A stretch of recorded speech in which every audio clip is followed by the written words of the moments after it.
Mga MSMEs naman sa Visayas magtitipon ngayong araw sa Palo Leyte para turuan sa makabagong teknolohiya ng pagdinegosyo. Detalye na balita mula kay Jimmy Angay-Angay, Aris 32, maupay nga agad Jimmy.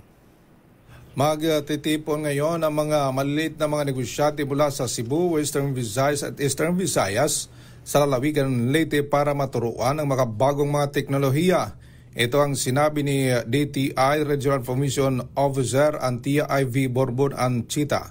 Tinatawag ito na Visayas Area Chamber Conference o Visayas Rising Accelerating Business Growth sa pamagitan ng digital transformation, kung saan may 23 mga small and medium enterprises na magpapakita ng kanilang mga produkto sa Leyte Convention Center sa bayan ng Palo Leyte simula ngayong araw hanggang sa Hulyo 25. Tuturuan ang mga ito sa pagbinta gamit ang online at sa pagbabayad para magiging madali ang transaksyon. Tuturuan din ang mga ito para makaiwas sa mga scammers. Mula dito sa DYVL Action Radio Tacloban, ito si R32 Jimmy Angay-Angay para sa DZRH.